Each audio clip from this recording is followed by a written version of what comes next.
Welcome to Draves Archery, dravesarchery.com. Guys, I'm going to do a couple quick things here, and I'm going to show you guys a little bit on how to shoot a bow, how to sight in a bow, how to mount a sight on a bow. This won't take us very long, just a few short minutes, and we'll have this bow sighted in about 5 or 10 shots. I just grabbed a chill off the rack. This is just a bow hanging up there, brand new bow. You can still see it's got the string separator in it. We have put a kiss button and a D-loop on here, and I just screwed on a whisker biscuit. So how tuned is it? I'm not totally sure, but it should be pretty tuned. It's just kind of generically thrown together. But what I'm going to do today, and this is what I always shoot personally, is I shoot a Scott Archer release. I actually shoot the Saber Tooth release. This is a brand new release in a package. I'm going to open up this release, and this is going to be my release I'm going to use today. I can find my release. This right here is the new React sight from Trophy Ridge. This is a heck of a cool sight, and you'll sight it in at 20, you'll sight it in at 30, and the rest of your pins are set, so you're 0 to 60 yards off of one sight, guys. There's a lot of research and development in this sight. I've sold a ton of these. Everybody just seems to be extremely happy. $159, buy one of these in black. But I do have one. I was going to pull this in here straight out of the box as well, but I looked underneath my counter and I got a brand new one sitting here that is so I'm just going to install it. I'm going to show you guys how this works. With this Trophy Ridge, it does a lot of things, guys, on the Trophy Ridge. It's got several different holes, the very back bracket to mount a quiver on.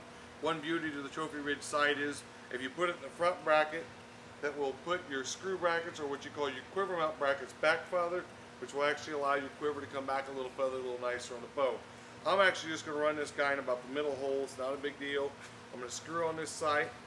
They come with the screws. The sight comes with the light. It's got this nice soft rubber touch feel coated to it. This is a really, really cool sight, guys. Lots of wrap fiber around the front, really bright pins. Trophy Ridge has definitely stepped up in the last couple of years from where they were. Heck of a company here, guys. They're also owned by Bear, but I'm screwing this on a Mathews bow, the new Chill, 2013. So we'll screw this guy in. Won't take us but just a second here. And when we go in the back room, I'm going to show you how to properly hold a bow.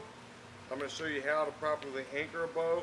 This bow doesn't quite fit me 100%, but I'm going to show you how I'm going to shoot it, make it work. And like I said, we're going to sight it in just a few simple shots. I'm going to show you how to move your sight, to react on your sight, something like that. So 2 seconds here. Grab me an arrow. Okay. Now, one thing we will do is the sight, even before you really get good and started, what you're going to do is just take an arrow and throw an arrow on here, throw an arrow in here. Now, if you take this string and you line this string up right down the dead middle of this arrow, so you stand behind it like this, and you line the string up right down the dead middle of this arrow. Well, when I do that right now, I don't know if you can see this or zoom in on this. See if you can't zoom in straight in on that string right down the middle of that arrow. Can you see the sight pins are sitting off to the left edge? That means these dots are sitting further to the left than what the string and the arrow is. You can see that, right? Okay. What that means is it's not going to work. The only way that's going to work is if you use a different eye as a dominant eye, okay? So what I'm going to do now is I'm going to take this and I'm going to look at it and say, okay, well that guy sits way out here to the left. These are all toolless, so you loosen up this part, and I'm going to bring this guy in, micro adjusting.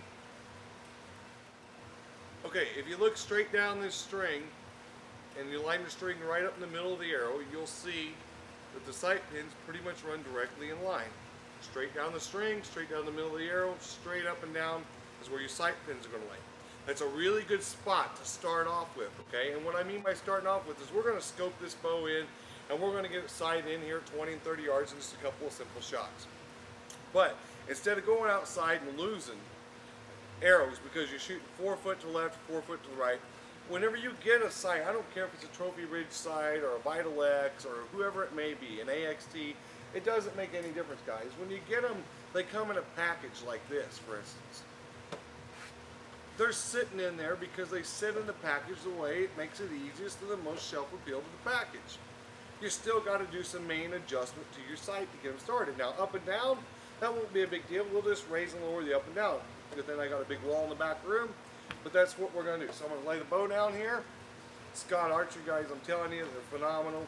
I also run a buckle release instead of a Velcro release. And the reason why I do a buckle release is strictly because of this. When I put a belt on, I put a belt in the same exact hole every day, unless you gain weight or lose weight, one or the other. If not, you still put it in the same exact hole. So what I do is I run a buckle style release. And the reason for that is every day when I put on this release will fit in the same exact hole. Tomorrow it's going to fit in the same exact hole. Another thing I do is it's got all these different adjustments on this Scott release, but I actually want my release to lay flat and short in the palm of my hand. Now, most people would think that this lays way too short. But when I pull this back and I put all this pressure on it, my finger is actually in the trigger. Okay? So I'm not way out here trying to reach it with the tip of my finger. You actually want your finger to come around and wrap around it. So we're going to have a couple arrows here. We're going to run in the back room. We're going to shoot this bow, scope it in real quick, and show you guys how easy it is to sight a bow in. As long as it's tuned properly, you'll see it's a simple solution. Bolt them on, shoot them up. Let's run in the back room. Let's shoot. Okay, guys, I've got a little orange spot sitting down there. I'm at a 20-yard deal. I'm going to scope this guy in at 20 real quick, and I'm going to scope it in at 30. Now, a big thing with shooting a bow, no matter where it is you guys want to do this, is your stance. Your stance is 90% of your shot, okay? So, a lot of people, I don't know if you want to zoom down here on my feet or whatever, but a lot of people, they want to stand with a stance and a wide stand, okay? That's not right at all. It's just the wrong way to learn how to shoot a bow, okay? A lot of people want to stand with one foot in front of the other foot and shoot like this because they think it opens up their arm. That's not right either. And the worst place you can stand is where if you're right-handed and shooting a right-handed bow, is to have your right leg behind your left leg. Just shoot like this. That's probably the worst stance in the world, okay? The way you really want to stand to shoot a bow, because without standing properly, we're never going to get our bow sighted in the way we need to sight it in. And hopefully I can sight this thing in about 3 or 4 shots, okay? So what I want to do is I'm going to kind of march myself in place. My feet are going to land directly underneath of my hips, so I create a straight line of center, okay? So, I don't know if you can see downrange there. And another thing you guys may notice on this bow is I don't use a peep sight. I just never really have been a huge fan of peep sights. Not that there's anything wrong with them really, but I'm just not a huge fan of them. But what I'm going to do is I'm going to draw this back. I'm going to put this disc right here in the corner of my lip. I'm going to lay the string right here on the very tip of my hand. I'm going to line this string up. I'm going to look between the string and the cable. So I'm going to come right between here. And I'm going to line this string up right out here with the outside edge of this housing. So is your hand grip, okay? To find a perfect hand grip, what you really want to do is kind of lay your hand flat, set it in here, and drop it down. Now, your lifeline, which is this groove right here, take your hand and you squeeze it together, you'll see this lifeline. Your lifeline should hit right here at the edge of this handle, which puts all the weight right there on the ball of this thumb. Okay? Set it there just like this. What that's going to do is it's going to push this elbow out and open this up, and it's going to give you a lot more clearance, so you're never going to smack your arm. If you smack your arm, there's 2 reasons. Either your elbow's kicked in or your draw length is too long. Other than that, there's no reason for you to ever smack your arm. Okay, and I can do tips on that too. But now I'm going to set my hand grip. Another thing I'm going to do is, okay, I find my hand grip, my feet are set. I find my hand grip. I'm going to put my fingertips all the way to the very front of this riser. By putting your fingertips to the very front of this riser, your brain tells you that you don't have to reach up and grab the bow and clench it whenever you go to shoot it. And you can't squeeze it hard. Just like laying the egg in the palm of your hand, you can't crush the egg because you have no structural strength to bring it in. So now I can't torque the bow. So all I'm going to do is shoot my first arrow down range here. Put this disc in.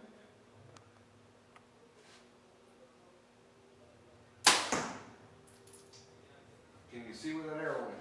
I think I'm way low and to the left. If you see all the green dots, I'm all the way down at the bottom and I'm a little bit to the left edge. Now, what we're going to do to find and chase this arrow is what I call chasing an arrow. If you shoot high, you raise your sight pins. If you shoot low, you lower them. If you shoot to the right, you move them to the right. And if you shoot them to the left, you move them to the left. Chase your arrow until you catch it. I've shot a dozen arrows total. I shot 3 arrows. I moved my sight pin, chased my arrow. Shot 3 more arrows, moved my sight pin, chased my arrow. Shot 3 more arrows, moved my sight pin, chased my arrow. And this is my last 3 arrows, guys, at 20 yards. So you can look at this, you can see here's my orange spot. There's a spot in it. Now in this spot's only half a spot too. There's an arrow here, there's an arrow here, and there's an arrow there. It took me a grand total of 12 shots, moved my sight pin 3 total times, just like this bowing. It's really simple, guys, to sight a bow in. As long as your anchor point and your stance is correct, you ought to be able to do this all day long. I'm not the world's greatest shot, and I'll never claim to be, but I can help you guys be a better shot than you ever thought you could be. It's really simple to do. But to look at a group like this and to say, I can do that, it's not a big deal at all. This is the first time I shot the bow today, like I said. I'm a couple dozen arrows deep now. This is my last group. So any questions at all on how to shoot or sight in a bow, give us a call. We'll be more than glad to help you out. And we'll explain all the other things and accessories you can get, whether it be a scout release or one of these new React sights or a bow. Get a hold of us here at Draves Archery. Thank you for your time.